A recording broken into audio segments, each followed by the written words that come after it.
Willkommen! Heute sehen wir uns die Götterwelt der Anunnaki noch einmal genauer an und vergleichen sie mit den Göttern der anderen Religionen. Doch für den Anfang erstmal ein paar grundlegende Informationen zu den Anunnaki, bevor wir näher auf den direkten Vergleich der Götter eingehen. Der Begriff Anunnaki stammt aus der sumerischen Sprache und setzt sich aus den Wörtern Anu, Himmel und Na, Nachkomme oder Nachkommenschaft zusammen, was ungefähr Nachkommen des Himmels bedeutet. In späteren akkadischen und babylonischen Texten wird der Begriff als Anunnaku oder Anunnaki übernommen. Anu, der Himmelsgott und Oberhaupt der Anunnaki, wird dabei als zentrale Figur hervorgehoben, deren Nachkommen die anderen Götter und Wesen umfassen. In den Keilschrifttafeln der Sumerer wird der Begriff Anunnaki oft als Bezeichnung für eine Gruppe von Gottheiten verwendet, die sowohl im Himmel als auch auf der Erde Einfluss ausüben. Diese Götter sind nicht nur an die himmlische Sphäre gebunden, sondern haben auch eine direkte Rolle in der Verwaltung der irdischen Welt und der Unterwelt. Die Anunnaki werden häufig als Richter über das Schicksal der Menschen dargestellt und verkörpern die göttliche Ordnung und Gerechtigkeit. In den akkadischen und assyrischen Traditionen wird der Begriff Igigi oft als Sammelbegriff für himmlische Götter verwendet, die ähnliche Funktionen wie die Anunnaki erfüllen. Während die Anunnaki eher mit der Erde und der Unterwelt assoziiert werden, sind die Igigi die Götter des Himmels. Beide Gruppen haben jedoch gemeinsam, dass sie als kollektive Gottheiten dargestellt werden, die über das Schicksal der Welt und der Menschen entscheiden. Die linguistischen Ähnlichkeiten zwischen Anunnaki und Begriffen wie Igigi unterstreichen die gemeinsamen mythologischen Wurzeln dieser Kulturen. In der hebräischen Bibel wird der Begriff Nephilim verwendet, um eine Gruppe von riesigen und mächtigen Wesen zu beschreiben, die von den Söhnen Gottes und den Töchtern der Menschen abstammen. Obwohl die genaue Bedeutung und Herkunft des Wortes Nephilim umstritten ist, wird es oft mit dem Konzept der gefallenen Engel oder einer alten, mächtigen Rasse von Wesen in Verbindung gebracht. Einige Theorien schlagen vor, dass es etymologische Ähnlichkeiten zwischen Anunnaki und Nephilim gibt, wobei beide Begriffe auf übernatürliche Wesen hinweisen, die aus einer göttlichen Linie abstammen. In den sumerischen Überlieferungen werden die Anunnaki als eine Gruppe von Gottheiten beschrieben, die aus der Verbindung von Anu, dem Himmelsgott, und Ki, der Erdgöttin, hervorgingen.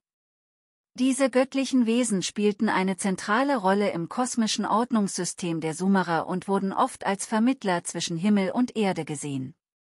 Die Anunnaki wurden nicht nur als individuelle Götter verehrt, sondern auch als kollektive Wesenheit, die das Schicksal der Menschen und der Götter bestimmten. Sie wurden in den Tempeln von Sumer verehrt, und ihre Präsenz war in allen wichtigen Ritualen und religiösen Praktiken der Zeit spürbar. Ihre Bedeutung erstreckte sich über mehrere Jahrhunderte und ihre Verehrung setzte sich auch in den späteren Kulturen von Akkad, Babylon und Assyrien fort. Die Hauptgötter der Anunnaki waren nicht nur in den religiösen Texten präsent, sondern auch in den Praktiken des täglichen Lebens. Sie wurden durch Tempel, Statuen und Rituale verehrt, die oft mit großen Festen und Opfergaben verbunden waren. Die Anunnaki wurden als allgegenwärtige Mächte betrachtet, die das Leben und das Schicksal der Menschen beeinflussten. Eine der bekanntesten Mythen über die Anunnaki ist die Erzählung von der Erschaffung des Menschen. Laut den sumerischen Überlieferungen wurde die Menschheit von den Anunnaki geschaffen, um ihnen zu dienen und die harte Arbeit der Götter zu übernehmen. Dieser Mythos wird in mehreren Texten dargestellt, darunter das Atrahasis-Epos, in dem die Götter durch die Schöpfung der Menschen von ihrer Arbeit entlastet werden sollten. Enki, der als weiser und fürsorglicher Gott galt, spielte eine Schlüsselrolle bei der Schöpfung der Menschheit, indem er zusammen mit der Göttin Ninhursag aus Ton und dem Blut des gefallenen Igigu-Führers Kingu den ersten Menschen formte. Wenn ihr mehr über die Igigu im Speziellen erfahren möchtet, schaut euch im Anschluss meine Anunnaki-Playlist an, dort findet ihr mehr zu diesem spannenden Thema. Ein weiteres wiederkehrendes Motiv ist der Große Rat der Götter, in dem die Anunnaki wichtige Entscheidungen über das Universum und die Menschheit trafen.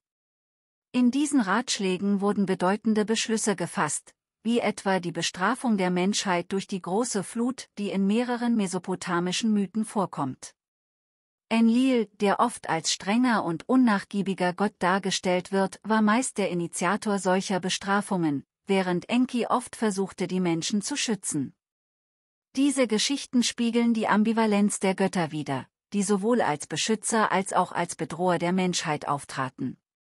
Die Mythen um die Anunnaki zeigen nicht nur die religiösen Vorstellungen der Sumerer, sondern auch ihre Sicht auf die Natur der Götter und ihre Beziehung zu den Menschen. Die Anunnaki waren nicht allwissend oder allmächtig, sondern Wesen mit menschlichen Schwächen und Emotionen, die Macht und Einfluss besaßen, aber auch Konflikte untereinander hatten. Ihre Geschichten bieten Einblicke in die komplexe Weltanschauung der sumerischen Kultur und deren Einfluss auf die späteren mesopotamischen Zivilisationen. Das Pantheon der Anunnaki ist eines der zentralen Elemente der sumerischen und späteren mesopotamischen Mythologie. Die Anunnaki waren wie bereits erwähnt mächtige Götter, die in der sumerischen Kultur als Richter über das Schicksal der Menschheit galten und sowohl die Ordnung der Welt als auch die sozialen Strukturen beeinflussten. Diese Götter hatten unterschiedliche Rollen und Zuständigkeiten, die das alltägliche Leben und die spirituelle Welt der antiken Völker von Sumer, Akkad, Assyrien und Babylon prägten. Das Pantheon der Anunnaki wird oft als eine hierarchische Struktur dargestellt, die von einer Hauptgottheit, Anu, angeführt wird. Anu war der Gott des Himmels und wurde als oberster Herrscher der Götter angesehen. Unter Anu gab es mehrere andere bedeutende Götter, die jeweils spezielle Aufgaben hatten und verschiedene Aspekte der Natur, des Himmels und der menschlichen Existenz repräsentierten. Zu den wichtigsten Göttern des Pantheons gehörten Enlil, der Gott der Luft und des Windes, Enki, der Gott des Wassers und der Weisheit, und Inanna, die Göttin der Liebe und des Krieges. Die Hierarchie der Anunnaki-Götter spiegelte die sumerische Gesellschaft wider, die ebenfalls stark hierarchisch organisiert war. Anu und seine engsten Verwandten besetzten die höchsten Ränge, während nachgeordnete Götter und Halbgötter wie die Igigi niedrigere Positionen innehatten. Diese Struktur symbolisierte die kosmische Ordnung, die für das Funktionieren des Universums notwendig war, und betonte die Wichtigkeit von Rang und Status, sowohl im göttlichen als auch im menschlichen Bereich. In der sumerischen Kosmologie repräsentierten die Anunnaki die ordnenden Kräfte des Universums. Sie standen für die Gesetze der Natur, die sowohl die physischen als auch die metaphysischen Aspekte der Welt kontrollierten. Sie waren für die Schaffung der Welt verantwortlich und spielten eine Schlüsselrolle in der Aufrechterhaltung der Ordnung und des Gleichgewichts. Sie wurden auch oft in Verbindung mit den natürlichen Elementen gebracht. Enlil wurde mit dem Wind und den Stürmen assoziiert, Enki mit Wasser und Fruchtbarkeit, und Utu mit der Sonne und der Gerechtigkeit.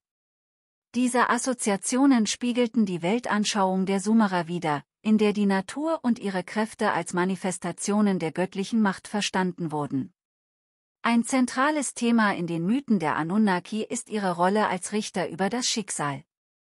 Sie entschieden nicht nur über das Schicksal der Menschen, sondern auch über das Schicksal der Götter selbst.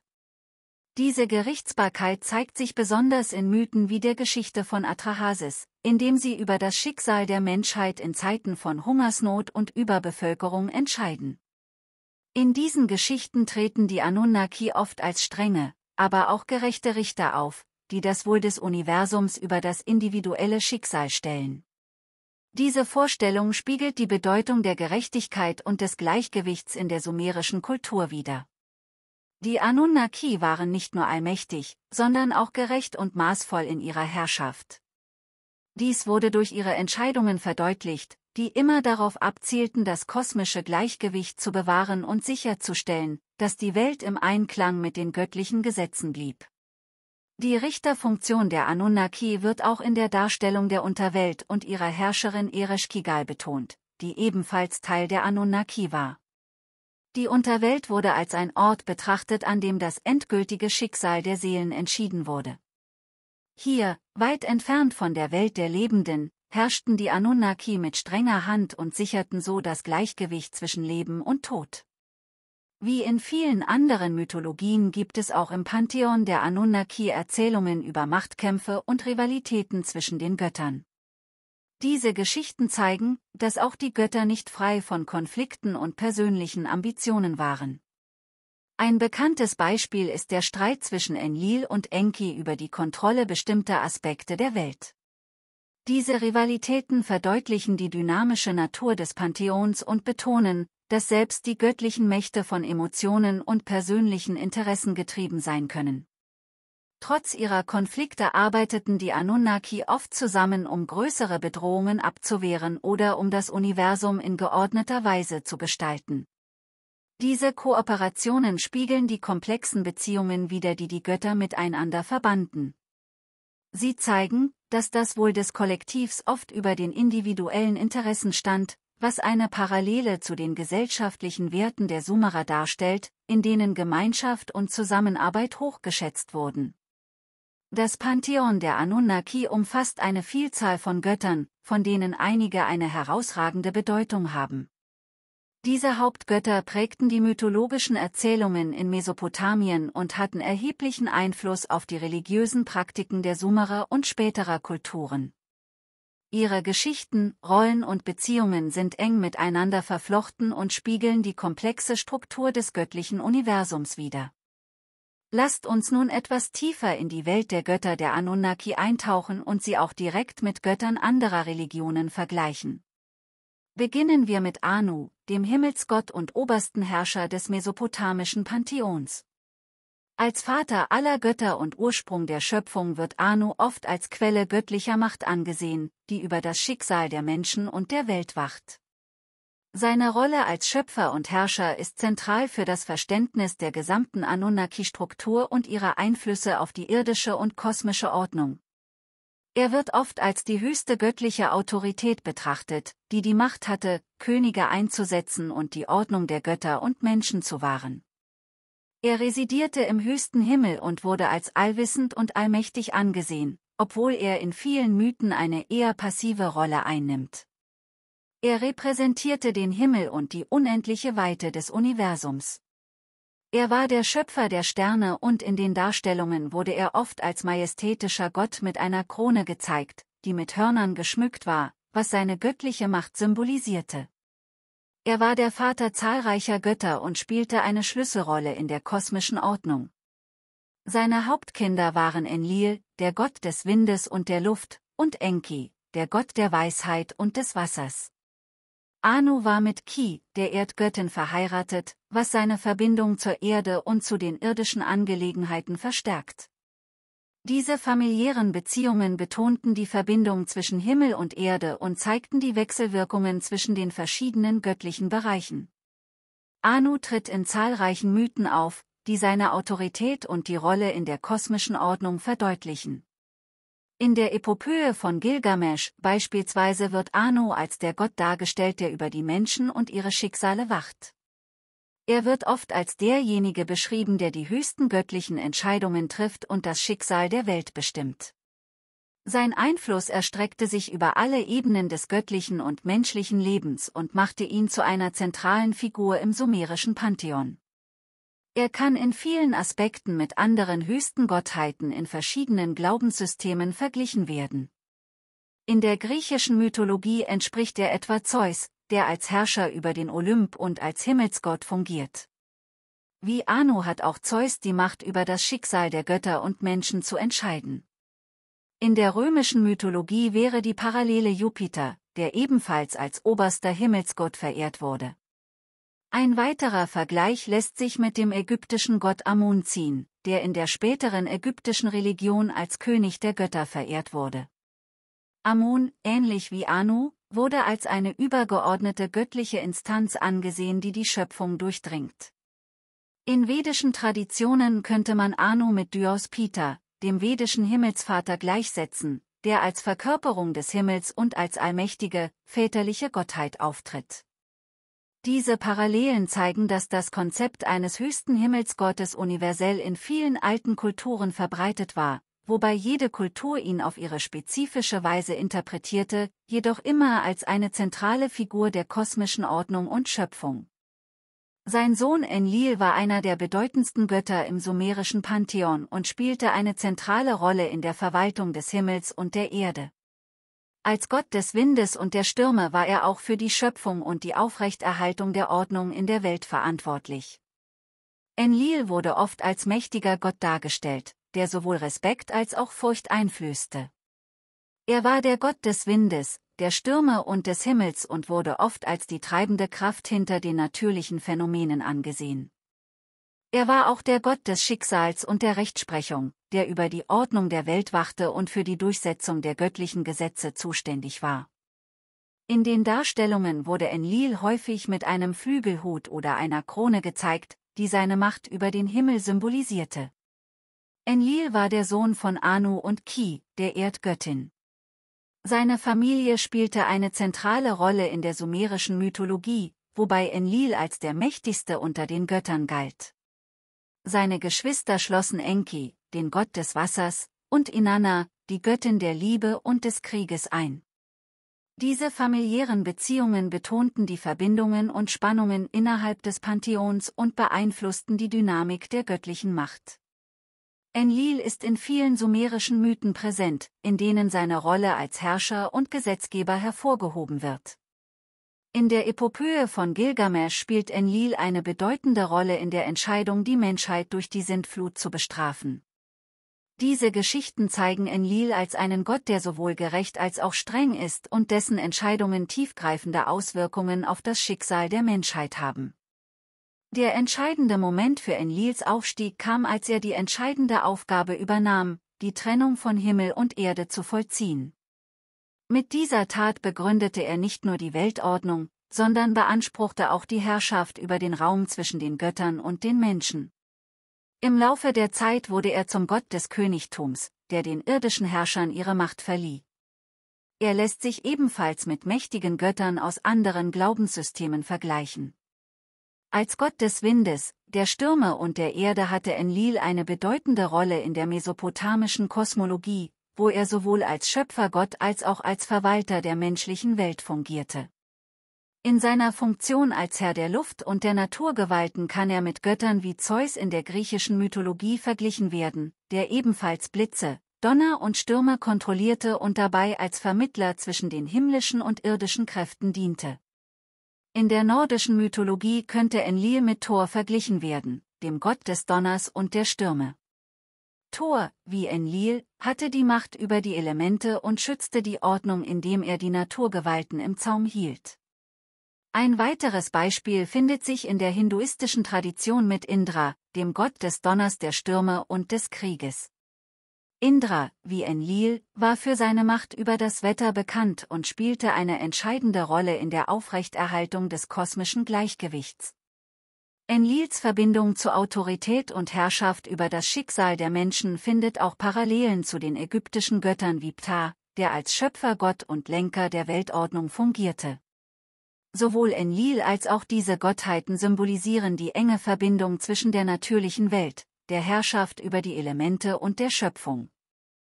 Sein Bruder Enki, auch bekannt als Ea, war einer der bedeutendsten Götter des sumerischen Pantheons und wurde als Gott des Wassers, der Weisheit und der Magie verehrt.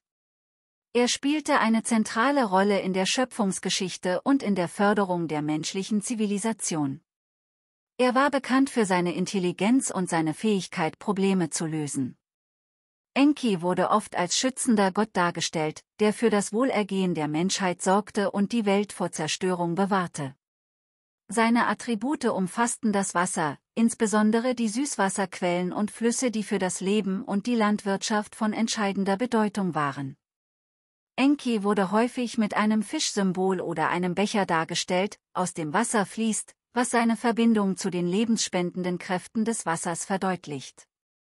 Er war der Sohn von Anu und Ki und somit der Bruder von Enlil und Inanna. Enki wird auch manchmal als Sohn von Anu und der Göttin Nammu beschrieben. Nammu war eine Urgöttin des Wassers und des Chaos, und in einigen Versionen der Mythologie wird Enki als ihr Sohn betrachtet. Er spielte eine wichtige Rolle in der sumerischen Mythologie, insbesondere als Freund und Beschützer der Menschheit. Er war bekannt für seine Bereitschaft, den Menschen in schwierigen Zeiten zu helfen. Diese Eigenschaften machten ihn zu einem wichtigen Gott in der sumerischen Religion und zu einem Symbol für Wissen und Schutz.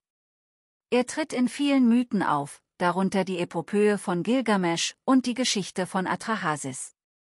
In diesen Erzählungen wird Enki als der Gott dargestellt, der den Menschen durch verschiedene Herausforderungen hilft, einschließlich der Sintflut, die von Enlil beschlossen wurde. Enki spielte eine entscheidende Rolle bei der Rettung der Menschheit vor der Vernichtung und wurde als der Gott verehrt, der die Weisheit und die Mittel hatte, um das Leben zu bewahren und zu fördern. Enki kann ebenfalls mit bedeutenden Gottheiten aus anderen Kulturen verglichen werden. Seine Rolle als Gott des Wassers und der Weisheit lässt sich etwa mit dem ägyptischen Gott Thoth vergleichen, der als Gott des Wissens, der Weisheit und der Magie verehrt wurde. Beide Götter sind für ihre Schöpfungskraft und ihr tiefes Wissen bekannt.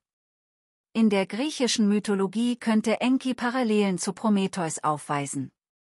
Prometheus war zwar kein Hauptgott, aber ähnlich wie Enki brachte er den Menschen Wissen und half ihnen, sich zu entwickeln, in Prometheus' Fall durch das Geschenk des Feuers, während Enki den Menschen Weisheit und praktische Fertigkeiten vermittelte.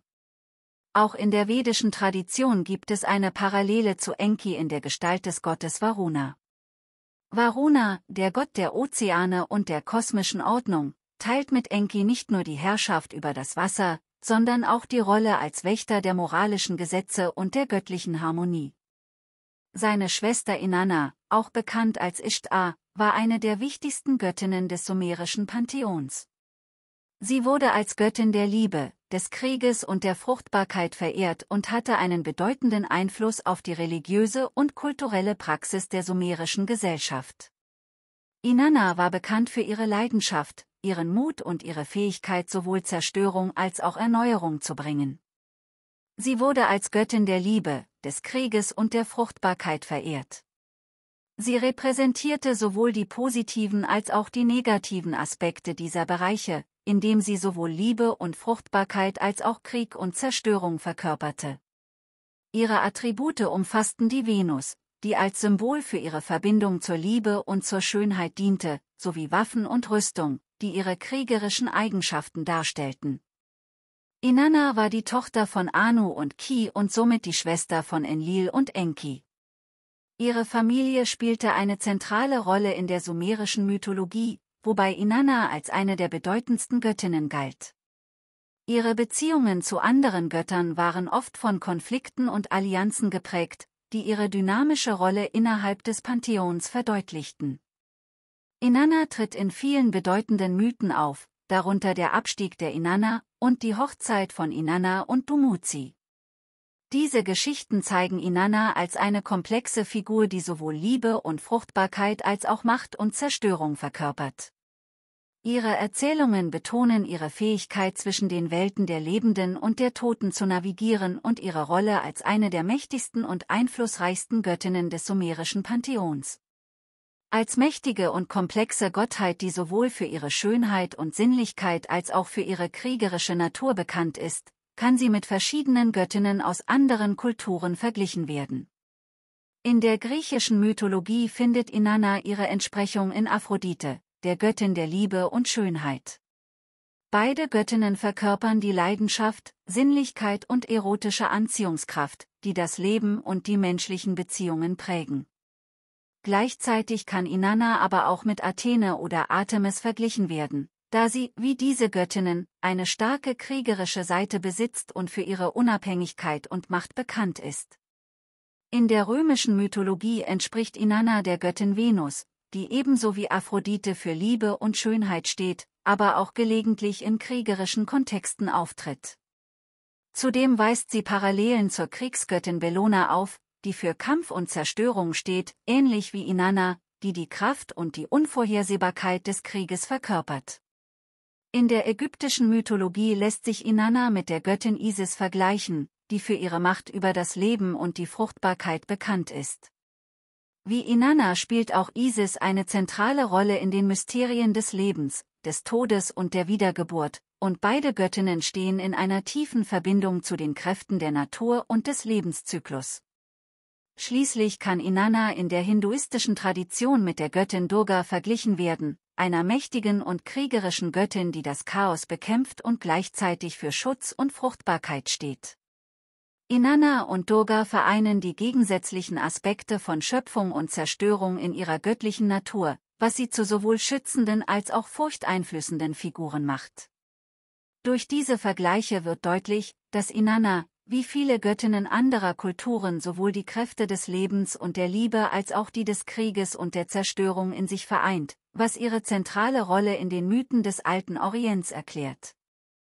Dumuzi, auch bekannt als Tammuz in der akkadischen Tradition, war der Gott der Hirten, der Fruchtbarkeit und der Vegetation. Er ist eine bedeutende Figur in der sumerischen Mythologie, insbesondere durch seine Verbindung mit Inanna und seine Rolle im Jahreszyklus der Natur. Dumuzi verkörpert das Prinzip des Wiedergeburtszyklus und ist eng mit den landwirtschaftlichen Zyklen des Sterbens und Wiedererwachens der Natur verbunden. Dumuzi wurde oft als junger, schöner Hirte dargestellt, der die Herden beschützt und für Fruchtbarkeit sorgt. Er symbolisierte die lebensspendenden Kräfte der Natur, insbesondere im Frühling, wenn die Vegetation neu erblüht. Seine Verehrung war zentral für agrarische Gesellschaften, die den jährlichen Zyklus von Tod und Wiedergeburt in der Natur feierten. Dumuzi war der menschliche Geliebte von Inanna, der Göttin der Liebe und Fruchtbarkeit. Diese Beziehung war von Leidenschaft, aber auch von großen Herausforderungen geprägt, wie in der berühmten Erzählung über Inannas Abstieg in die Unterwelt. In diesem Mythos opfert Inanna Dumuzi als Ersatz, um selbst aus der Unterwelt zurückkehren zu können. Diese Erzählung unterstreicht die duale Natur von Liebe und Opfer sowie die zyklische Natur des Lebens. Der Mythos von Dumuzi und Inanna ist einer der bekanntesten der sumerischen Mythologie und hat einen tiefen Einfluss auf die Vorstellungen von Leben, Tod und Wiedergeburt ausgeübt. Dumuzi symbolisiert den zyklischen Wechsel der Jahreszeiten und die Abhängigkeit der Menschheit von den natürlichen Rhythmen. Seine jährliche Rückkehr aus der Unterwelt symbolisierte die Wiedergeburt der Vegetation und wurde mit Festen und Ritualen gefeiert, die den Wandel der Jahreszeiten markierten. Eine vergleichbare Gottheit in der griechischen Mythologie ist Adonis, ein schöner junger Gott, der mit Fruchtbarkeit und Vegetation verbunden ist. Wie Dumuzi wird auch Adonis von einer Göttin geliebt, Aphrodite, und durchlebt einen jährlichen Zyklus von Tod und Wiederauferstehung, der das Sterben der Natur im Winter und ihr Wiedererwachen im Frühling symbolisiert. Beide Götter repräsentieren den Kreislauf von Leben, Tod und Wiedergeburt. In der ägyptischen Mythologie gibt es eine starke Parallele zu Osiris, dem Gott der Fruchtbarkeit, des Nils und des Jenseits. Wie Dumuzi stirbt auch Osiris und wird wiedergeboren, was den Kreislauf der Erneuerung und des Lebens auf der Erde darstellt. Beide Götter sind mit der Vegetation und der Fruchtbarkeit des Landes verbunden und verkörpern den Tod und die Wiederkehr des Lebens. In der hinduistischen Tradition könnte Dumuzi mit dem Gott Krishna verglichen werden, der ebenfalls als Hirte und Gott der Fruchtbarkeit verehrt wird. Krishna, der oft mit Kühen und Hirten assoziiert wird, hat auch eine tiefe Verbindung zur Natur und zur Fruchtbarkeit, ähnlich wie Dumuzi, der in seiner Rolle als Hirte eine enge Beziehung zur Natur und zur Lebensfülle hat. Schließlich könnte Dumuzi auch mit dem keltischen Gott Lu verglichen werden, der ebenfalls mit Fruchtbarkeit und dem Erntezyklus verbunden ist. Lu steht für Wachstum und Erneuerung und symbolisiert die Fülle des Lebens, ähnlich wie Dumuzi. In all diesen Vergleichen wird deutlich, dass Dumuzi, wie andere Fruchtbarkeitsgötter in verschiedenen Kulturen, die zyklische Natur des Lebens und der Jahreszeiten symbolisiert und eine wichtige Rolle im mythologischen Verständnis der Wiederkehr und Erneuerung spielt. Ereshkigal war die Göttin der Unterwelt und die Herrscherin über die Toten. Sie regierte über Kur, die sumerische Unterwelt, und wurde als eine strenge, aber auch gerechte Göttin dargestellt. Ihre Rolle als Hüterin der Unterwelt machte sie zu einer zentralen Figur in den Todes- und Jenseitsvorstellungen der Sumerer. Sie wurde oft als düstere, majestätische Gestalt dargestellt, die in einem finsteren Palast regiert. Sie war die endgültige Richterin über die Seelen der Toten und sorgte dafür, dass die Regeln der Unterwelt strikt eingehalten wurden. Ereshkigal war die Schwester von Inanna und eine der Töchter von Anu. Ihre Beziehung zu Inanna war von Rivalität und Missverständnissen geprägt, was besonders in der Erzählung von Inannas Abstieg in die Unterwelt deutlich wird. Ereshkigal war mit Nergal verheiratet, dem Gott des Krieges und der Pest, was ihre Macht und Kontrolle über die düsteren Aspekte des Daseins verstärkte. Ihre Herrschaft über die Unterwelt und ihre strikte Kontrolle über die Geister der Toten spiegeln die sumerische Sichtweise des Todes als unvermeidliches und strenges Ende des Lebens wider. Ihre Geschichten betonen die Unausweichlichkeit des Todes und die Notwendigkeit, die Ordnung der Unterwelt zu respektieren. Im Mythos von Inannas Abstieg zeigt Ereshkigal ihre Macht, indem sie Inanna in die Unterwelt zieht und ihre Herrschaft behauptet, bis eine Lösung gefunden wird. In der griechischen Mythologie entspricht Ereshkigal der Göttin Persephone, die ebenfalls die Königin der Unterwelt ist. Obwohl Persephone ursprünglich eine Fruchtbarkeitsgöttin war, wurde sie nach ihrer Entführung durch Hades zur Herrscherin der Toten. Beide Göttinnen teilen die Herrschaft über das Jenseits und symbolisieren den Kreislauf von Leben und Tod. Ebenso verkörpern sie die Dualität von Fruchtbarkeit und Tod, da Ereshkigal in ihrer Verbindung mit der Lebenswelt oft die Grenzlinie zwischen diesen beiden Bereichen darstellt. In der römischen Mythologie gibt es eine Entsprechung zu Ereshkigal in der Gestalt von Proserpina, dem römischen Gegenstück zu Persephone. Auch Proserpina teilt die Rolle als Göttin der Unterwelt und weist Parallelen zu Ereshkigals Macht über die Seelen der Toten auf. In der ägyptischen Mythologie könnte man Ereshkigal mit der Göttin Nephthys vergleichen, die ebenfalls mit dem Tod und der Unterwelt in Verbindung gebracht wird. Nephthys, wie Ereshkigal, ist oft eine eher düstere Figur, die die Übergänge zwischen Leben und Tod begleitet und eine stille, aber mächtige Rolle im Jenseits spielt. Während Osiris der eigentliche Herrscher der ägyptischen Unterwelt ist Nephthys eine Begleiterin der Toten und teilt einige von Ereshkigals Aufgaben. In der nordischen Mythologie lässt sich Ereshkigal mit Hel vergleichen, der Göttin und Herrscherin über die Unterwelt, die nach ihr benannt wurde. Hel regiert über die Toten und über ein düsteres, kaltes Reich, in dem die Seelen nach dem Tod verweilen. Wie Ereshkigal ist auch Hel eine komplexe Figur, die mit Tod und Vergänglichkeit in Verbindung steht, aber auch die natürliche Ordnung des Lebens nach dem Tod repräsentiert. Diese Vergleiche zeigen, dass Ereshkigal, wie viele Unterweltgöttinnen, eine zentrale Rolle im Verständnis des Todes und des Jenseits spielt. Sie symbolisiert den Übergang von der Welt der Lebenden in die Welt der Toten und die Macht über das unsichtbare Reich, das jenseits der Lebenden liegt. Ihr Ehemann Nergal war der Gott des Krieges, der Pestilenz und der Zerstörung. Er repräsentierte die zerstörerischen Kräfte der Natur und wurde sowohl gefürchtet als auch respektiert. Nergal war besonders in Zeiten von Krieg und Krankheit von großer Bedeutung und wurde oft in Schutzgebeten angerufen, um Katastrophen abzuwenden. Nergal wurde als kriegerischer Gott dargestellt, der mit Waffen wie einem Streitkolben oder einer Doppelaxt bewaffnet ist. Er war auch als Gott der Plagen bekannt, der Krankheiten und Seuchen über die Menschheit bringen konnte, wenn diese die göttlichen Gesetze missachteten. Nergal wurde mit der Sonne in ihrer zerstörerischen Form assoziiert und symbolisierte so die unerbittlichen, hitzigen Strahlen, die die Erde austrocknen können. Er war der Gemahl von Ereshkigal, der Göttin der Unterwelt. Diese Verbindung stärkte seine Macht über Tod und Zerstörung, und in einigen Erzählungen wird er als Herrscher der Unterwelt beschrieben, der gemeinsam mit Ereshkigal über die Geister der Toten herrscht.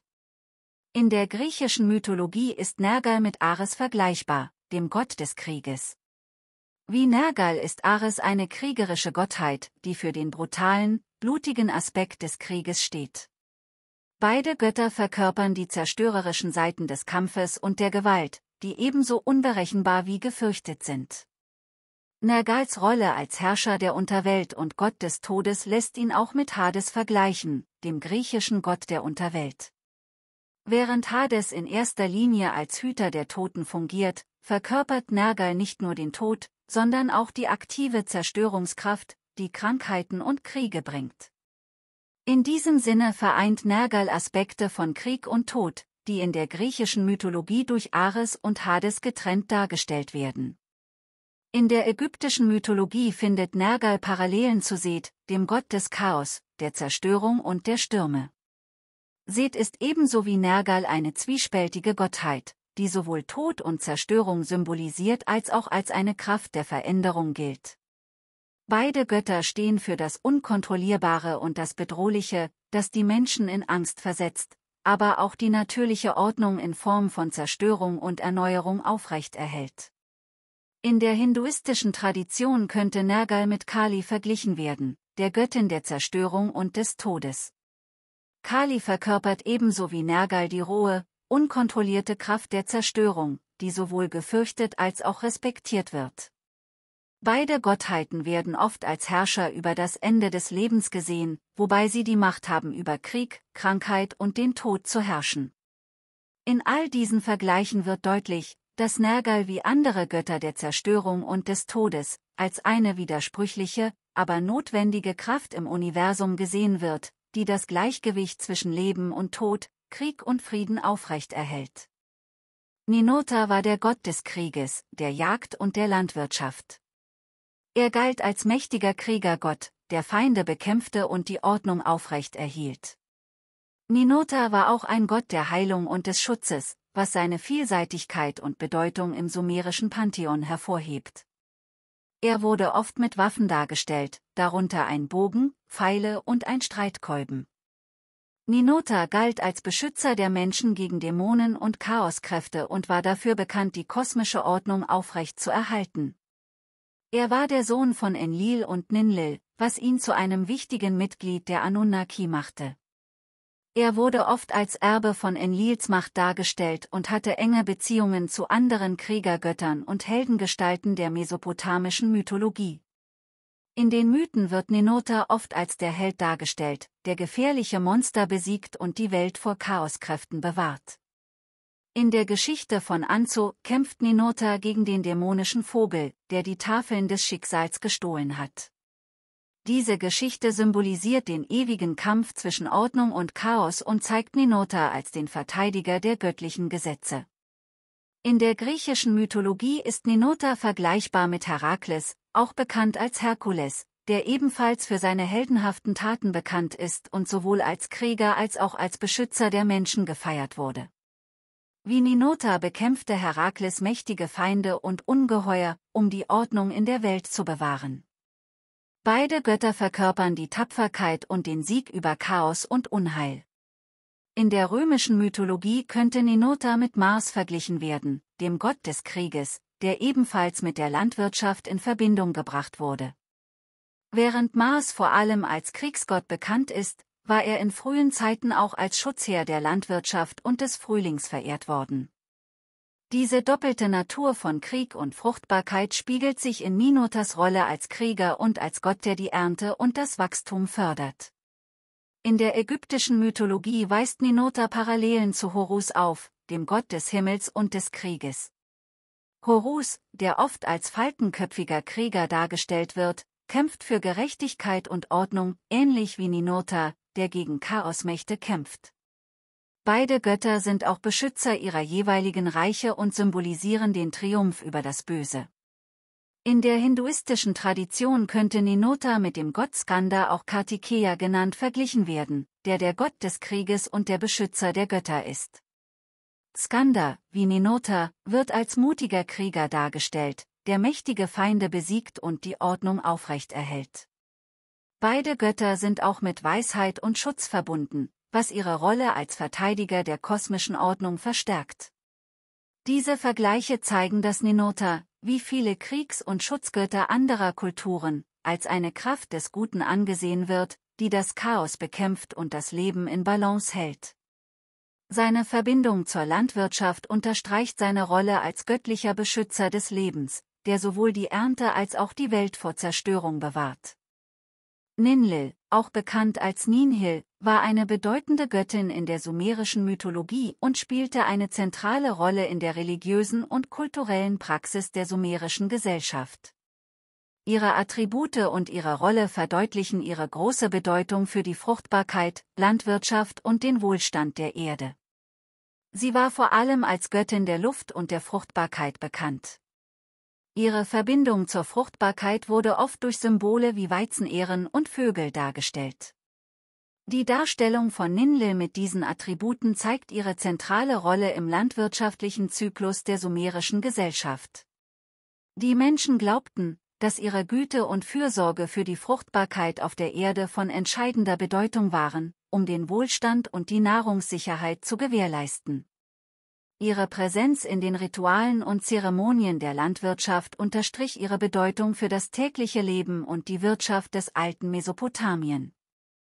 Ninlil war die Gemahlin von Enlil, einem der höchsten Götter im sumerischen Pantheon.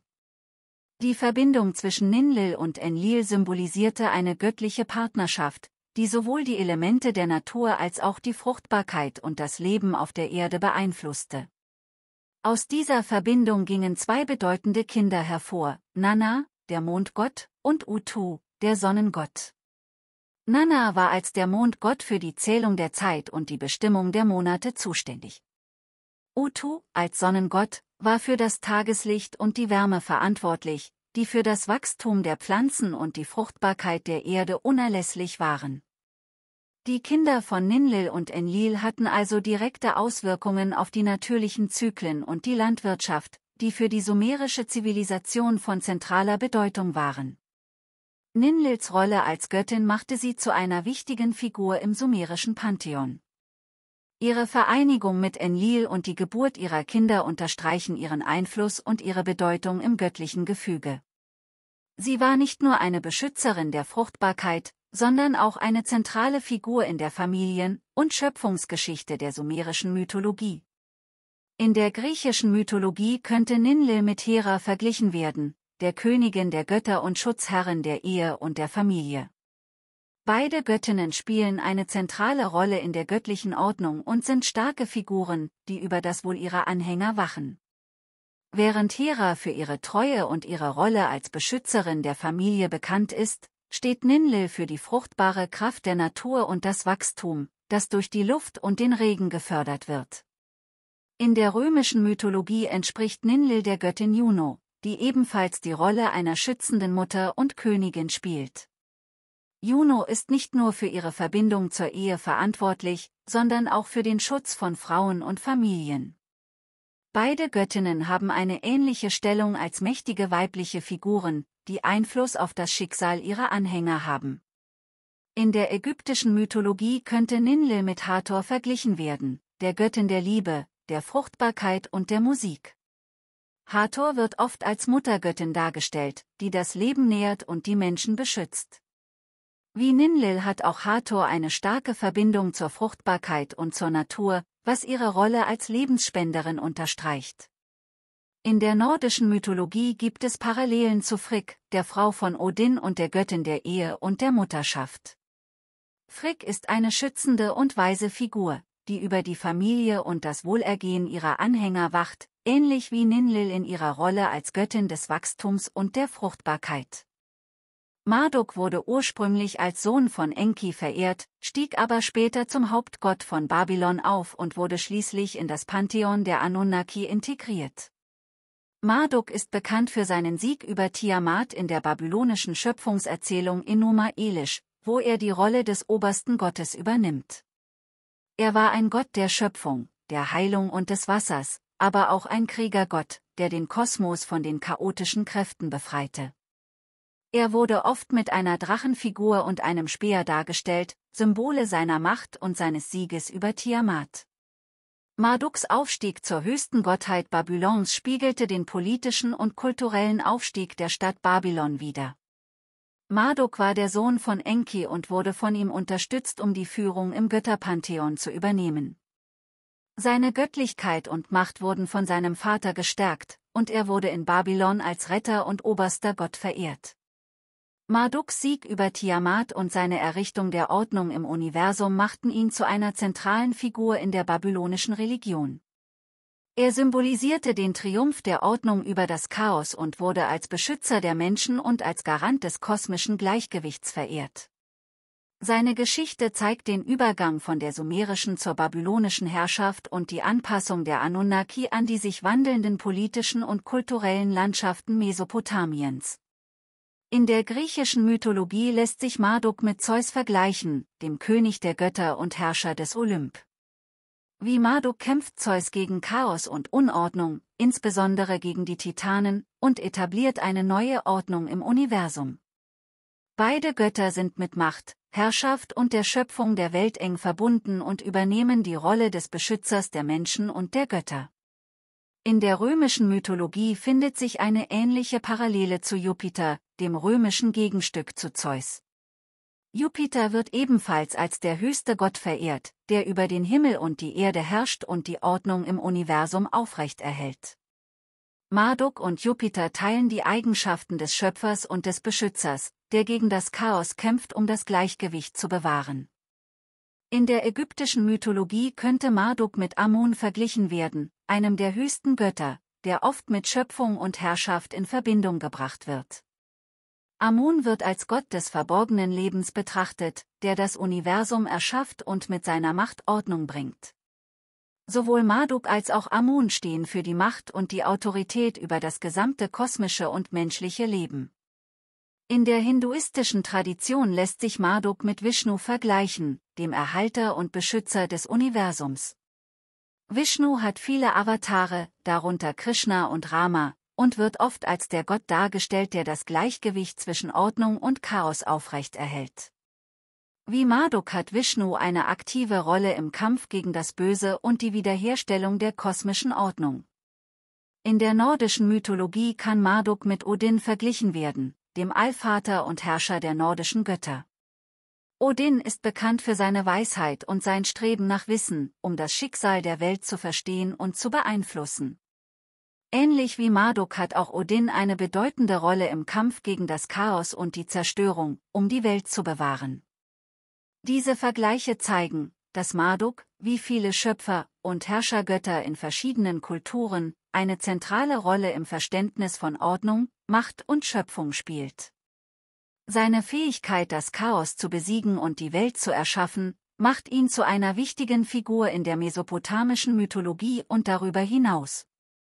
Tiamat ist eine faszinierende Figur der babylonischen Mythologie, die als uralte Chaosgöttin dargestellt wird. In dieser Tradition verkörpert sie das Urmeer und die chaotischen Kräfte, die vor der Schöpfung herrschten. Tiamat wird oft als drakonische oder serpentinenartige Gestalt beschrieben und ist zusammen mit Apsu, dem Gott des Süßwassers, als Urvater und Urmutter der Götter bekannt. Gemeinsam erzeugen sie die erste Generation der Götter. Der Konflikt zwischen Tiamat und den jüngeren Göttern bildet einen zentralen Bestandteil des babylonischen Schöpfungsmythos, bekannt als das Enuma Elish. Nachdem Apsu von den jüngeren Göttern getötet wird, wendet sich Tiamat gegen sie. Marduk, der Hauptgott des babylonischen Pantheon, wird von den Göttern ausgewählt, um Ordnung in das Chaos zu bringen. In einem epischen Kampf besiegt Marduk Tiamat, zerreißt ihren Körper und formt aus ihren Teilen den Himmel und die Erde. Dieser Akt symbolisiert die Schöpfung des Universums aus dem Zustand des Chaos. Nach dem Sieg über Tiamat verwendet Marduk Teile ihres Körpers, um die Welt zu gestalten und die Menschen zu erschaffen. Die Menschen werden geschaffen, um den Göttern zu dienen und die neu geschaffene kosmische Ordnung zu unterstützen. Tiamat repräsentiert das Chaos, das vor der Schöpfung herrschte, und der Kampf gegen sie symbolisiert die Errichtung von Ordnung und Struktur im Universum. Ihre Verbindung mit dem Urmeer reflektiert die Vorstellung, dass das Leben und die Welt aus dem Chaos des urzeitlichen Wassers hervorgingen. Ningishzida ist eine weitere bedeutende Figur in der sumerischen Mythologie, deren Rolle und Attribute eine tiefe Verbindung zur Heilung, Pflanzenwachstum und der Unterwelt darstellen. Sein Einfluss reicht weit in die Vorstellungen über das Leben nach dem Tod und die Erneuerung der Natur hinein. Ningishzida war der Gott der Unterwelt, der Heilung und des Pflanzenwachstums. In der sumerischen Mythologie wurde er oft mit Schlangen oder Schlangenornamenten dargestellt. Diese Darstellung unterstreicht seine Verbindung zu Heilung und Erneuerung. Schlangen galten in vielen Kulturen als Symbole für Heilung, Weisheit und Transformation, da sie durch ihre Fähigkeit, ihre Haut abzuwerfen, eine Metapher für Erneuerung und Wiedergeburt darstellten. Die Rolle Ningishzidas als Gott der Unterwelt zeigt sich auch in seiner Funktion als Wächter über die Geisterwelt. In der sumerischen Vorstellung war die Unterwelt ein Ort der Geister und der Toten, der sowohl mit Gefahr als auch mit der Möglichkeit der Erneuerung verbunden war. Ningishzida war nicht nur ein Herrscher über diesen Bereich, sondern auch ein Mittler zwischen der Welt der Lebenden und der Welt der Toten. Als Gott des Pflanzenwachstums war er ebenfalls eng mit der Landwirtschaft verbunden. Heilung und Wachstum sind oft miteinander verknüpft, da gesunde Pflanzen und die Fruchtbarkeit des Bodens direkt zum Wohlstand einer Gemeinschaft beitragen können. Er war ein Sohn von Enki, einem der wichtigsten Götter im sumerischen Pantheon. Enki, auch bekannt als Ea, war der Gott der Weisheit, des Wassers und der Schöpfung. Er spielte eine zentrale Rolle in vielen Schöpfungsmythen und war bekannt für seine tiefen Kenntnisse und seine Fähigkeit, das Leben auf der Erde zu fördern. Als Sohn von Enki hatte Ningishzida nicht nur eine bedeutende göttliche Herkunft, sondern auch einen starken Einfluss auf die Unterwelt und die Natur. Die familiären Beziehungen von Ningishzida betonen seine Rolle als Wächter der Geisterwelt und als Heiler.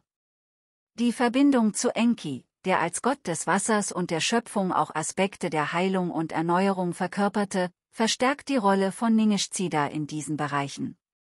Seine Verbindung zur Unterwelt und sein Einfluss auf das Pflanzenwachstum zeigen, wie wichtig diese göttlichen Eigenschaften in der sumerischen Mythologie waren. Die Rolle von Ningishzida als Gott der Unterwelt und als Heiler brachte ihn auch in Beziehung zu anderen Gottheiten der Unterwelt. Er war oft eng mit dem Gott Nergal, dem Herrn der Unterwelt, verbunden und ihre Funktionen ergänzten sich in den mythologischen Vorstellungen der Sumerer. Diese Verbindungen unterstreichen die Komplexität und Tiefe seiner Rolle in der sumerischen Religion. In der griechischen Mythologie kann Ningishzida mit Hades, dem Gott der Unterwelt, verglichen werden. Hades überwacht die Seelen der Verstorbenen und sorgt dafür, dass sie in der Unterwelt bleiben. Wie Ningishzida hat Hades eine widersprüchliche Beziehung zur Welt der Lebenden, da er sowohl gefürchtet als auch respektiert wird. Beide Gottheiten sind entscheidend für das Verständnis von Leben und Tod in ihren jeweiligen Kulturen und verdeutlichen, dass die Unterwelt nicht nur ein Ort des Schreckens, sondern auch ein Raum für Transformation und Heilung sein kann.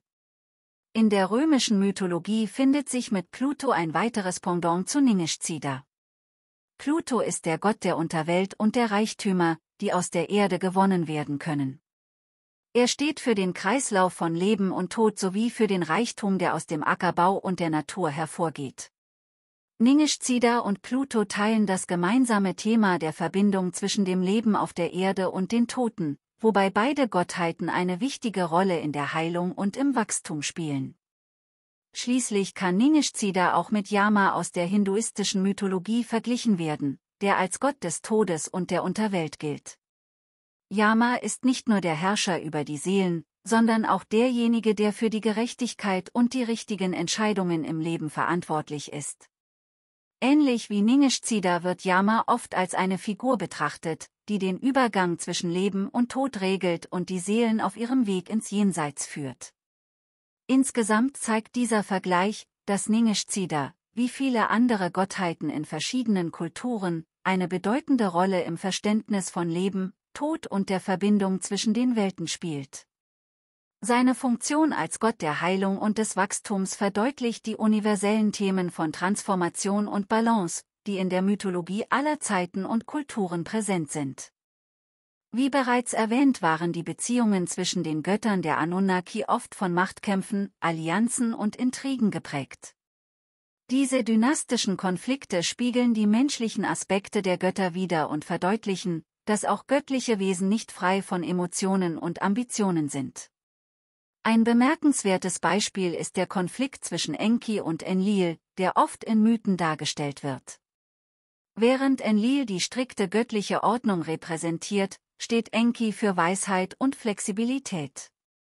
Diese Gegensätze führen zu Spannungen, die in verschiedenen Erzählungen ausgearbeitet werden, wie etwa in der Geschichte der Sintflut, wo Enki die Menschheit rettet, obwohl Enlil ihre Zerstörung beschlossen hatte. Solche Geschichten zeigen, wie die Götter Allianzen bilden, um ihre Positionen zu sichern oder ihre Ziele zu erreichen. Die Allianzen und Machtspiele der Anunnaki erinnern an die politischen Intrigen menschlicher Herrscher und verdeutlichen die anthropomorphen Züge dieser Gottheiten. Der Konflikt zwischen Enki und Enlil lässt sich gut mit der biblischen Geschichte von Kain und Abel vergleichen, da beide Erzählungen zentrale Themen von Rivalität, Eifersucht und den daraus resultierenden Konflikten zwischen Brüdern thematisieren. In der biblischen Erzählung bringt Abel, der Schafhirte, ein Opfer dar, das von Gott angenommen wird, während Kain, der Ackerbauer, für sein Opfer Ablehnung erfährt. Diese Ungerechtigkeit führt zu Kains Eifersucht und letztlich zum Mord an seinem Bruder. Die Spannungen zwischen Kain und Abel repräsentieren die menschlichen Emotionen und Konflikte, die aus Neid und Missgunst entstehen. Ähnlich ist der Konflikt zwischen Enki und Enlil von Rivalität geprägt, wobei beide Gottheiten unterschiedliche Aspekte der Schöpfung verkörpern. Enki, der für seine Weisheit und seinen Bezug zur Fruchtbarkeit bekannt ist, sieht die Menschen als wertvolle Geschöpfe, die es zu beschützen gilt. Enlil hingegen, der für seine strenge Herrschaft über die Natur und die Menschheit steht, betrachtet die Menschen oft als ungehorsam und gefährlich. Diese unterschiedlichen Perspektiven führen zu Spannungen und Konflikten zwischen den beiden Brüdern. Beide Geschichten zeigen, wie Rivalität und Eifersucht destruktive Kräfte erzeugen können. Während Kains Eifersucht auf Abels Erfolg ihn dazu bringt, seinen Bruder zu töten, führt der Konflikt zwischen Enki und Enlil zu einer Reihe von Auseinandersetzungen, in denen die beiden Götter um die Kontrolle über die Menschheit und die Schöpfung kämpfen. In beiden Fällen resultieren die Konflikte in Tragödien, die das Wesen von Macht und den Umgang mit menschlichen und göttlichen Beziehungen beleuchten. In der griechischen Mythologie finden sich ähnliche Konflikte zwischen den Göttern, insbesondere im Kampf zwischen Zeus und Kronos. Kronos, der Titan und Herrscher der Zeit, fürchtet von seinen eigenen Kindern gestürzt zu werden und versucht sie zu verhindern. Dieser Konflikt endet mit Zeus' Rebellion, der die Titanen besiegt und die Herrschaft der olympischen Götter etabliert. Diese Auseinandersetzung spiegelt den Machtwechsel wider, der auch in den Konflikten zwischen Enki und Enlil sowie Marduk und Tiamat sichtbar wird. In der ägyptischen Mythologie finden wir einen weiteren vergleichbaren Konflikt zwischen Osiris und Seth. Seth, der Gott des Chaos und der Zerstörung, ist in einem ständigen Konflikt mit Osiris, dem Gott des Lebens und der Fruchtbarkeit. Seth tötet Osiris, aber Osiris wird von seiner Frau Isis und seinem Sohn Horus wiederbelebt, der dann gegen Seth kämpft, um die Ordnung und das Recht in Ägypten wiederherzustellen. Dieser Kampf um die Herrschaft und das Gleichgewicht der Kräfte ähnelt dem, was wir bei Enki und Enlil sehen. In der nordischen Mythologie gibt es die Rivalität zwischen Odin und den Riesen, die die Ordnung der Götter bedrohen. Odin, als Allvater, und die anderen Götter kämpfen ständig gegen die chaotischen Kräfte der Riesen, um die Welt zu beschützen und die Ordnung aufrechtzuerhalten. Auch hier wird der Konflikt zwischen Ordnung und Chaos deutlich, ähnlich dem Kampf zwischen Marduk und Tiamat. Schließlich lässt sich in der hinduistischen Mythologie der Konflikt zwischen Vishnu und dem Dämonen Hiranyakashipu erkennen. Hiranyakashipu, der Chaos und Zerstörung verkörpert, wird von Vishnu besiegt, der als Erhalter des Universums fungiert. Diese Auseinandersetzung stellt die ständige Spannung zwischen Gut und Böse, Ordnung und Chaos dar, die auch im Kampf zwischen Enki und Enlil sowie in anderen mythischen Erzählungen zu finden ist. Insgesamt zeigt der Konflikt zwischen Enki und Enlil, wie universell das Thema der Rivalität zwischen Göttern und den damit verbundenen Kämpfen um Ordnung und Chaos ist. Diese Erzählungen aus verschiedenen Kulturen verdeutlichen, dass der Kampf um Macht und Kontrolle über das Universum ein zentrales Motiv in der Mythologie ist, das die menschliche Erfahrung und das Streben nach Balance und Harmonie widerspiegelt. Die Verwandtschaftsverhältnisse der Anunnaki sind komplex und oft von Mythen und Erzählungen geprägt, die die Machtstrukturen und Hierarchien innerhalb des Pantheons widerspiegeln. Die Götter sind nicht nur durch direkte Abstammung miteinander verbunden, sondern auch durch Heiraten, Allianzen und manchmal durch Konflikte. Diese Beziehungen sind entscheidend für das Verständnis der Dynamik innerhalb des Götterpantheons und ihrer Einflüsse auf die menschliche Welt. Die Verwandtschaftsverhältnisse der Anunnaki spiegeln die Bedeutung von Familie und Abstammung in der sumerischen Kultur wider. Die Götterfamilien dienen nicht nur als Modelle für göttliche Machtstrukturen, sondern auch als Ideale für menschliche Dynastien. Die Bedeutung der Genealogie zeigt sich in der Betonung der Abstammung und der dynastischen Verbindungen in Mythen und religiösen Praktiken. Die Vorstellung, dass göttliche Macht durch Abstammung weitergegeben wird, unterstreicht die zentrale Rolle der Familie im göttlichen und menschlichen Bereich. Diese Betonung der Verwandtschaft als Quelle von Macht und Autorität ist ein wiederkehrendes Thema in vielen Kulturen und spiegelt sich deutlich in der sumerischen Mythologie wider. Die Verwandtschaftsverhältnisse der Anunnaki sind ein wesentliches Element der sumerischen Mythologie und dienen dazu, die komplexen Machtstrukturen innerhalb des Pantheons zu erklären. Von den Ureltern Anu und Ki bis zu den jüngeren Göttern wie Marduk spiegeln diese Verbindungen die dynamische Natur des göttlichen Universums wider, in dem Macht ständig verhandelt und neu verteilt wird. Die genealogischen Strukturen der Anunnaki zeigen, dass die Götter sowohl durch Abstammung als auch durch persönliche Leistungen und Allianzen ihre Positionen sichern. Diese dynamische Darstellung von Macht und Verwandtschaft verdeutlicht, wie die sumerische Mythologie soziale und politische Realitäten widerspiegelt und gleichzeitig die Beziehung zwischen den Göttern und der menschlichen Welt betont. Es zeigt sich, dass die Anunnaki und ihre Geschichten auch in den späteren religiösen Entwicklungen Spuren hinterlassen haben, insbesondere im Bereich der abrahamitischen Religionen. Während die direkten Bezüge zu den Anunnaki in der Bibel und anderen heiligen Schriften weniger offensichtlich sind, lassen sich einige Konzepte und Erzählmuster auf ihre sumerischen Ursprünge zurückführen. Eine der deutlichsten Verbindungen ist die Sintflutgeschichte, die in der Bibel als Geschichte von Noah überliefert ist. Diese Erzählung hat klare Parallelen zur sumerischen Geschichte von Atrahasis und dem Gilgamesch-Epos, in denen die Anunnaki, insbesondere Enlil und Enki, eine Schlüsselrolle spielen. In diesen Geschichten beschließen die Götter, die Menschheit durch eine Flut zu vernichten, aber ein einzelner Mensch wird gewarnt und überlebt, indem er ein Boot baut. Viele der in den Erzählungen der Anunnaki präsentierten Konzepte, wie göttliche Gerichtsbarkeit, Bestrafung und Belohnung, finden sich in abgewandelter Form auch in den abrahamitischen Religionen wieder. Die Idee, dass Götter oder ein einziger Gott über das Schicksal der Menschheit wachen und in moralische und ethische Fragen eingreifen, ist ein zentrales Thema, das von den Anunnaki bis in die monotheistischen Religionen überdauert hat. Die Anunnaki und ihre Geschichten zeigen Parallelen zu vielen anderen mythologischen Systemen, die in der antiken Welt verbreitet waren. Insbesondere in der griechischen, römischen und später auch der ägyptischen Mythologie lassen sich ähnliche Strukturen und Konzepte finden. In der griechischen Religion gibt es deutliche Parallelen zwischen den Anunnaki und den olympischen Göttern. Beide Göttergruppen sind hierarchisch strukturiert und spielen entscheidende Rollen in der Verwaltung der Welt.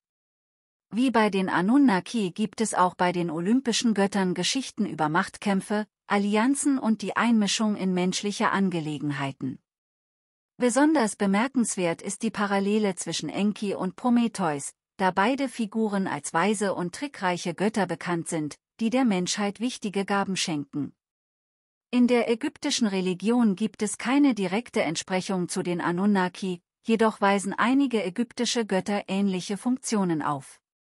Zudem spiegelt die ägyptische Vorstellung eines Pantheons, das aus verschiedenen Götterfamilien besteht, die komplexen Verwandtschaftsverhältnisse der Anunnaki wider. Die römische Religion, die stark von der griechischen beeinflusst war, übernahm ebenfalls Strukturen, die denen der Anunnaki ähneln. Die römischen Götter, wie Jupiter, der dem griechischen Zeus entspricht, und Neptun, der Poseidon entspricht, spiegeln in gewisser Weise die Rollen von Anu und Enki wider. Obwohl der Einfluss der Anunnaki in diesen Religionen weniger direkt erkennbar ist, bleiben ihre Konzepte von Macht, Hierarchie und göttlicher Intervention dennoch präsent. Ein faszinierender Aspekt der Darstellungen der Anunnaki ist die gelegentliche Beschreibung oder bildliche Darstellung einiger dieser Gottheiten als fischähnliche Wesen. Diese Darstellungen sind insbesondere mit der Figur von Enki, einem der prominentesten Anunnaki, verbunden. Enki war der Gott des Wassers, der Weisheit und der Schöpfung und wurde oft mit Flüssen, Meeren und anderen Wasserquellen in Verbindung gebracht. In den Abbildungen und Skulpturen wird Enki manchmal als eine menschliche Gestalt mit fischartigen Merkmalen dargestellt. Ein Beispiel dafür ist die berühmte Abbildung von Enki in Form eines Wesens mit einem menschlichen Oberkörper und fischartigen Unterkörpern oder Fischschwanz. Diese Darstellungen symbolisieren seine enge Verbindung zum Wasser und seine Rolle als Bringer von Leben und Weisheit. Die fischähnlichen Merkmale könnten auch eine Verbindung zu den Fruchtbarkeitsaspekten und der Bedeutung von Wasser als lebensspendendes Element darstellen. Die Darstellung von göttlichen oder übernatürlichen Wesen mit fischartigen Merkmalen ist nicht auf Mesopotamien beschränkt. Ähnliche Darstellungen finden sich in mehreren anderen Kulturen weltweit, was darauf hindeutet, dass fischähnliche Götter ein wiederkehrendes Symbol in verschiedenen mythologischen Systemen sind. Bei den Dogon, einem Volk in Mali, gibt es Mythen über die Nommo, eine Gruppe von göttlichen Zwillingswesen, die oft als amphibische, fischähnliche Wesen beschrieben werden. Die Nommo kamen laut den Dogon-Überlieferungen vom Himmel auf die Erde und brachten Wissen und Kultur mit sich. Ihre Beschreibung als fischähnliche Wesen, die in einem Schiff aus dem Himmel herabsteigen, erinnert stark an die Darstellungen von Enki und anderen wasserverbundenen Gottheiten der Anunnaki. Die Nommo sind Lehrer und Schöpfer ähnlich wie Enki, der als Förderer der Menschheit gilt. Dagon in der phönizischen und kanaanitischen Mythologie war ein Gott der Philister und anderer semitischer Völker, der oft als Fischgott oder als Gott mit fischartigen Merkmalen dargestellt wurde. Die Ikonographie von Dagon zeigt ihn manchmal als Mensch mit einem Fischschwanz oder als Wesen, das sowohl menschliche als auch fischartige Züge trägt. Dagon wurde als Gott der Landwirtschaft und Fruchtbarkeit verehrt, was seine Verbindung zu Wasser und lebensspendenden Kräften unterstreicht. Diese Darstellung ähnelt derjenigen von Enki, der ebenfalls mit Fruchtbarkeit und Wasser in Verbindung steht. In der babylonischen Mythologie gibt es Berichte über Oannes, eine fischähnliche Gestalt, die den Menschen Wissen brachte. Oannes wird oft als ein Wesen beschrieben, das aus dem Wasser aufsteigt und den Menschen die Grundlagen der Zivilisation, wie Schrift, Mathematik und Landwirtschaft lehrt.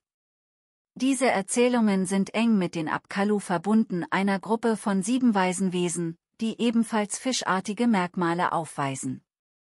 Die Apkallu werden oft als göttliche Berater der Könige dargestellt und symbolisieren die Weisheit und das Wissen, das aus dem Meer kommt, eine direkte Parallele zu Enki. In der hinduistischen Mythologie erscheint Vishnu in seiner ersten Inkarnation als Matsya, ein Fisch, der das Wissen der Veden und die Menschheit vor einer großen Flut rettet.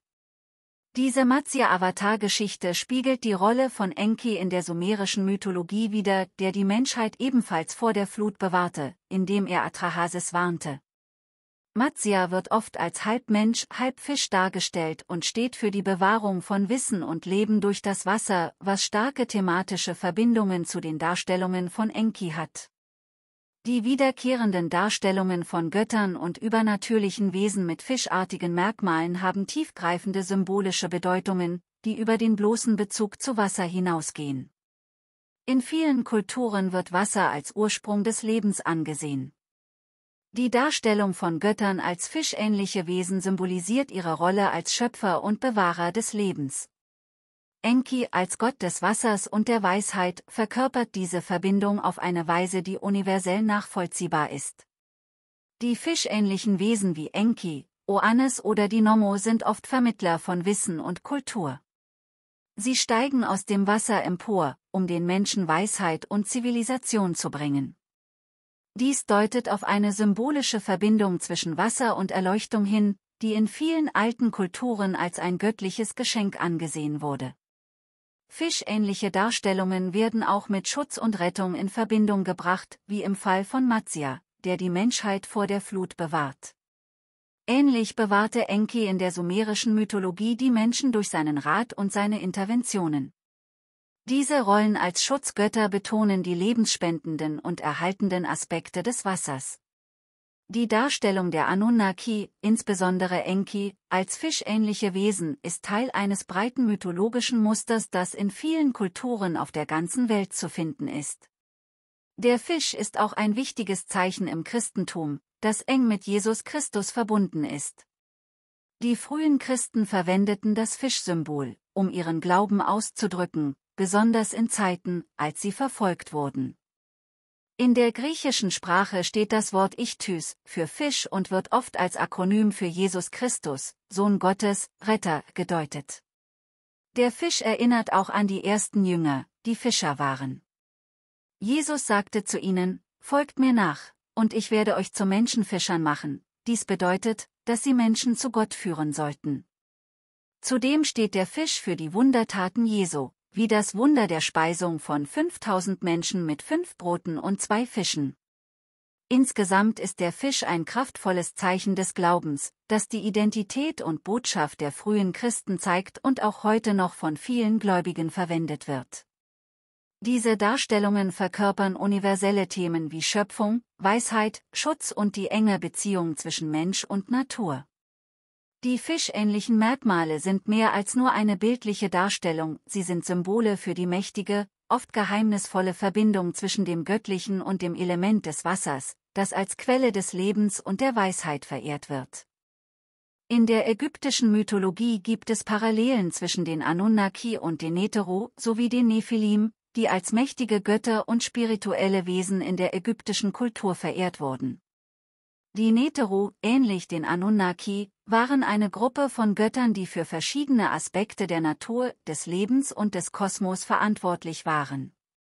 Sie wurden als Bindeglied zwischen Himmel und Erde angesehen und hatten wie die Anunnaki die Fähigkeit, das Schicksal der Menschen zu beeinflussen.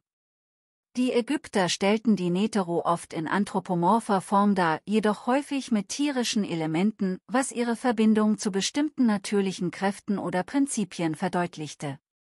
So war beispielsweise Anubis, der Gott der Mumifizierung und des Jenseits, mit einem Schakalskopf dargestellt, während Horus, der Himmelsgott, als Falke oder mit einem Falkenkopf abgebildet wurde. Ein weiterer interessanter Vergleichspunkt ist der Glaube an die Nephilim, die in verschiedenen alten Texten und Traditionen als riesige und mächtige Wesen beschrieben werden, die von den Göttern abstammen oder in direktem Zusammenhang mit göttlichen Kräften stehen. In einigen Interpretationen werden die Nephilim als die Gefallenen beschrieben, was eine Parallele zu den Anunnaki ziehen könnte, die ebenfalls als mächtige, aber manchmal fehlbare Wesen dargestellt wurden. Die griechische Mythologie bietet weitere Parallelen zu den Anunnaki in Form der Titanen und der olympischen Götter. Die Titanen waren die Vorgänger der olympischen Götter und wurden als mächtige, oft unbarmherzige Wesen beschrieben, die die ersten Herrscher des Universums waren.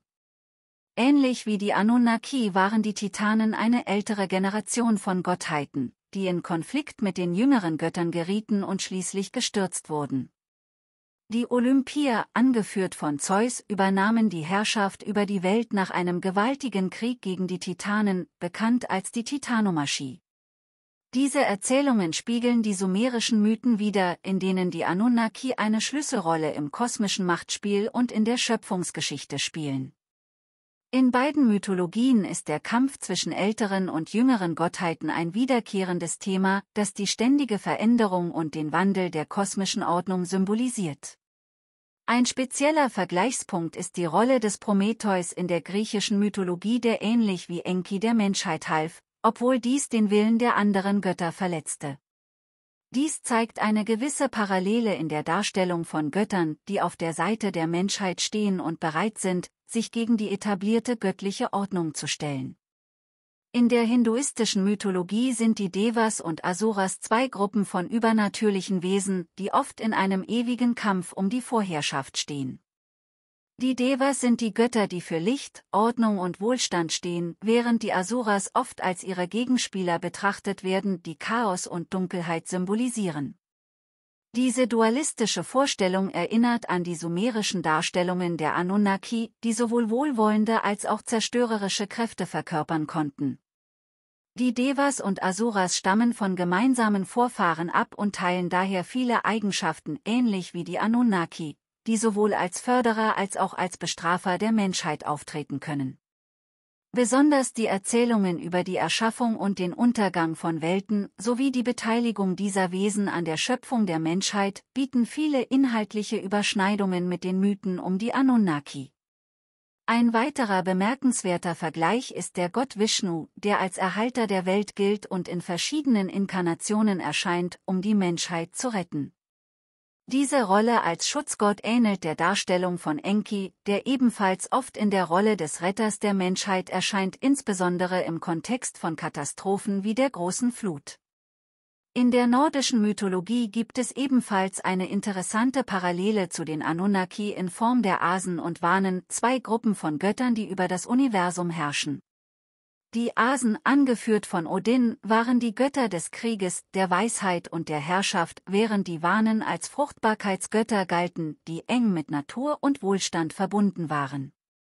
Die beiden Gruppen standen zunächst in Konflikt miteinander, schlossen aber schließlich Frieden und teilten die Herrschaft über die Welt, was an die inneren Konflikte und Machtkämpfe innerhalb der Anunnaki erinnert. Die nordischen Mythen betonen auch den zyklischen Charakter von Schöpfung und Zerstörung, ein Thema, das auch in den Erzählungen über die Anunnaki vorkommt. Eine besondere Parallele lässt sich bei den Riesen der nordischen Mythologie ziehen, die oft als urtümliche und chaotische Kräfte beschrieben werden. Ähnlich den älteren Generationen von Göttern, wie den Anunnaki, verkörpern die Riesen die ursprünglichen Mächte, die von den jüngeren Göttern überwunden und kontrolliert werden müssen. Die Anunnaki sind zudem eng mit dem Himmel und den Himmelskörpern verbunden. In der mesopotamischen Mythologie spielen sie eine bedeutende Rolle in der kosmischen Ordnung und werden oft mit bestimmten Sternbildern und Himmelskörpern assoziiert. Die Sumerer hatten ein tiefes Verständnis für die Astronomie und verbanden viele ihrer Götter mit Himmelskörpern. So wurde etwa der Gott Marduk mit dem Planeten Jupiter identifiziert, während andere Götter bestimmten Sternbildern zugeordnet wurden. Enlil, der Gott des Windes und der Luft, wird manchmal mit dem Sternbild Orion in Verbindung gebracht. Inanna, auch bekannt als Ishtar, die Göttin der Liebe, Schönheit und des Krieges, wird oft mit dem Planeten Venus assoziiert, der in der Antike sowohl als Morgenstern als auch als Abendstern bekannt war. Die Menschen in Babylon, die sowohl von der sumerischen Kultur beeinflusst wurden als auch Einfluss auf sie hatten, entwickelten eine ausgeklügelte Astronomie und verbanden ihre Götter oft mit Himmelskörpern. Marduk, der Hauptgott in Babylon, wird häufig mit dem Sternbild des Drachen oder der Sternenkonstellation der Fische in Verbindung gebracht. Nabu, der Gott des Wissens und der Weisheit, wird oft mit dem Planeten Merkur assoziiert. Auch im alten Ägypten gab es eine tiefe Verbindung zwischen Göttern und Himmelskörpern. Osiris, der Gott des Jenseits, wurde mit dem Sternbild Orion identifiziert, während die Göttin Isis häufig mit dem Stern Sirius in Verbindung gebracht wurde, der eine zentrale Rolle in der ägyptischen Mythologie spielte. Vergleicht man diese Kulturen, fallen bemerkenswerte Parallelen auf. In Mesopotamien, Babylon und Ägypten wurden wichtige Götter oft mit bestimmten Sternbildern oder Planeten in Verbindung gebracht. So wird das Sternbild Orion sowohl mit Enlil aus der sumerischen Mythologie als auch mit Osiris aus der ägyptischen Mythologie assoziiert. Der Planet Venus hat in beiden Kulturen besondere Bedeutung, als Inanna Ishtar in Mesopotamien und als Isis in Ägypten. In der griechischen und römischen Mythologie wird das Sternbild Orion mit dem legendären Jäger Orion verbunden, der nach seinem Tod in den Himmel versetzt wurde. Die Hauptsterne des Orion repräsentieren diesen Jäger und seine Begleiter. Ein weiteres bedeutendes Sternbild in der griechischen Mythologie sind die Plejaden, die als die 7 Töchter des Titan Atlas angesehen werden. Es gibt Mythen, die erzählen, dass diese Sterne in den Himmel verwandelt wurden, um dem Jäger Orion zu entkommen. In der indischen Astronomie und Mythologie wird das Sternbild der großen Bären, Ursa Major, mit den Saptarishi, den 7 Weisen assoziiert, die als bedeutende Seher in der vedischen Literatur gelten. Ein weiterer wichtiger Teil des Sternbildes ist Arundhati, die in der indischen Mythologie als die Ehefrau des Weisen Vashista verehrt wird. In der chinesischen Astronomie sind die Sterne des großen Wagens, der Teil des Sternbildes der großen Bären ist, von großer Bedeutung. Sie repräsentieren einen himmlischen Wagen, der in chinesischen Geschichten über himmlische Reisen und Kaisergeschichten vorkommt. Das Sternbild Orion wird in der chinesischen Mythologie als Cheng Huang, der Gott des Orts und der Region, verehrt. In den mesoamerikanischen Kulturen hatten die Maya eine ausgeklügelte Astronomie, die ihre Götter eng mit den Himmelskörpern verband. Besonders der Planet Venus spielte eine zentrale Rolle in ihrem Kalender. Auch das Sternbild Orion war bedeutend und stand in Verbindung mit den Pyramiden von Chichén Itzá. Die Azteken verehrten den Planeten Venus als den Gott Quetzalcoatl, die gefiederte Schlange, und hatten ebenfalls präzise Beobachtungen des Orion. Die Maori in Neuseeland hatten bedeutende Überlieferungen über die Plejaden, die als Matariki bekannt sind. Matariki markiert das Neujahr und wird in der Maori-Kultur als eine Zeit des Festes und der Reflexion gefeiert. Diese Ähnlichkeiten deuten darauf hin, dass antike Zivilisationen ein tiefes Interesse an der Astronomie hatten und ihre Götter oft mit himmlischen Phänomenen in Verbindung brachten. Die Assoziation von Göttern mit bestimmten Sternbildern und Planeten scheint ein wiederkehrendes Motiv in verschiedenen antiken Kulturen zu sein. Das könnte auf einen gemeinsamen Ursprung oder einen Austausch von astronomischem Wissen zwischen diesen Kulturen hinweisen. Diese alten Zivilisationen hatten hochentwickelte Astronomiesysteme und legten großen Wert auf die Beobachtung des Himmels zur Bestimmung von Kalendern und religiösen Ritualen. Insgesamt zeigen die archäologischen und historischen Belege, dass die Anunnaki eine bedeutende Rolle im religiösen und mythologischen Denken der alten Mesopotamier spielten. Die Verbindung zu ähnlichen Konzepten in anderen Kulturen bleibt spekulativ, doch sie spiegelt die universelle menschliche Neugier und den Versuch wider, das Göttliche und das Kosmische zu verstehen. Unser Wissen über die Anunnaki-Gottheiten stammt hauptsächlich aus archäologischen Funden, insbesondere aus Keilschrifttafeln, die in den Ruinen alter mesopotamischer Städte wie Ur, Nippur und Babylon entdeckt wurden. Diese Tafeln, die über Jahrhunderte hinweg verfasst wurden, enthalten nicht nur religiöse Texte und Mythen, sondern auch administrative und historische Aufzeichnungen, die uns wertvolle Einblicke in die religiösen Vorstellungen und Glaubenswelten der alten Mesopotamier bieten. Zu den bedeutendsten Quellen gehören die Keilschrifttafeln, die Werke wie das Enuma Elish, das babylonische Schöpfungsepos, das Gilgamesch-Epos und das Atrahasis-Epos enthalten. Diese Texte beschreiben die Anunnaki als zentrale Götter, die sowohl bei der Erschaffung der Welt als auch der Menschheit eine bedeutende Rolle spielen und über das Schicksal der Menschen entscheiden. Auch archäologische Ausgrabungen haben Überreste von Tempelanlagen sowie Statuen und andere Artefakte ans Licht gebracht, die die Anunnaki darstellen. Diese Funde belegen, dass die Anunnaki nicht nur mythologische Figuren waren, sondern auch einen wichtigen Platz im religiösen Alltag der Menschen einnahmen. Besonders die Zikkurats, monumentale Tempel in Form von Stufenpyramiden, symbolisierten die Verbindung zwischen Himmel und Erde und dienten als zentrale Orte der Anbetung, an denen die Menschen den Göttern opferten. Obwohl die Anunnaki spezifisch in der mesopotamischen Mythologie verwurzelt sind, haben einige Forscher versucht, Verbindungen zu ähnlichen Konzepten in anderen Kulturen und Regionen herzustellen. Diese Verbindungen sind oft spekulativ und basieren auf der Annahme, dass es eine gemeinsame Grundlage für mythologische Vorstellungen weltweit gibt. Beispielsweise gibt es Theorien, die behaupten, dass es Ähnlichkeiten zwischen den Zikkurats in Mesopotamien und den Pyramiden Ägyptens oder den Tempeln der Maya und Azteken gibt. Diese Theorien beruhen auf der Ähnlichkeit der Bauweise und der Nutzung dieser Strukturen als heilige Orte, die den Himmel symbolisch mit der Erde verbinden. In verschiedenen Regionen der Welt wurden auch Petroglyphen und antike Kunstwerke gefunden, die humanoide Figuren mit besonderen Attributen darstellen, die als außerirdische oder göttliche Wesen interpretiert werden können. Auch wenn es faszinierend ist, diese Darstellungen in einem globalen Kontext zu betrachten, bleibt die Interpretation solcher Artefakte oft spekulativ und stark von modernen Projektionen beeinflusst. Abschließend kann man sagen, die Anunnaki sind weit mehr als nur mythologische Figuren aus dem alten Mesopotamien. Sie repräsentieren eine komplexe Mischung aus religiöser Symbolik, kultureller Bedeutung und anhaltender Faszination.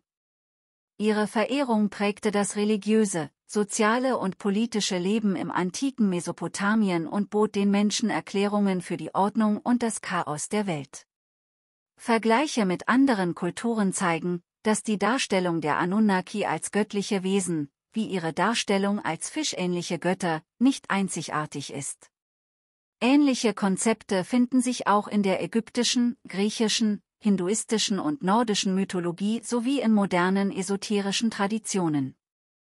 Diese Parallelen deuten auf universelle Themen hin, die tief in der menschlichen Erfahrung verwurzelt sind. Linguistische Untersuchungen zeigen, dass die Namen und Attribute der Anunnaki in verschiedenen Kulturen variieren, jedoch oft eine ähnliche Rolle als göttliche Hüter und Weisheitsbringer spielen.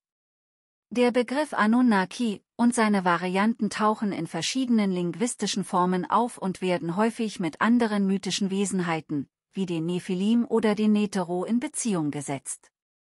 Trotz der umfangreichen Informationen gibt es noch viele offene Fragen, die weitere Forschungen erfordern. Dazu gehören genauere Übersetzungen und Interpretationen der Keilschrifttexte, weitere Studien zur vergleichenden Mythologie und die Untersuchung, wie die Mythen um die Anunnaki später in anderen religiösen Traditionen aufgegriffen wurden. Neue archäologische Entdeckungen könnten ebenfalls wertvolle Einblicke in die Anunnaki und ihre Bedeutung geben. Die Anunnaki sind ein bemerkenswertes Beispiel dafür, wie tief verwurzelte Mythen die menschliche Kultur und das kollektive Bewusstsein über Jahrtausende hinweg prägen können. Sie haben eine Vielzahl von Interpretationen inspiriert, von wissenschaftlichen Studien bis hin zu spekulativen esoterischen Theorien. Ihre Geschichten reflektieren nicht nur die Weltanschauung der alten Mesopotamier, sondern auch die menschliche Neigung, das Unbekannte zu erforschen und über das rein Materielle hinaus Bedeutung zu suchen.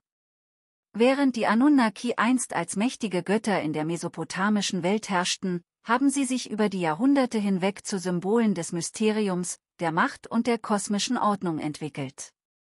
Ihre Reise durch die Geschichte ist noch lange nicht zu Ende, und es bleibt spannend, welche neuen Entdeckungen und Interpretationen die Zukunft bereithält. Wie immer hoffe ich, dass euch das Video gefallen hat und ihr mir ein Like und einen Kommentar dalasst, das hilft mir noch mehr Menschen mit meinen Videos zu erreichen. Vielen Dank fürs Zusehen und eure Unterstützung, das bedeutet mir viel. Bis zum nächsten Mal.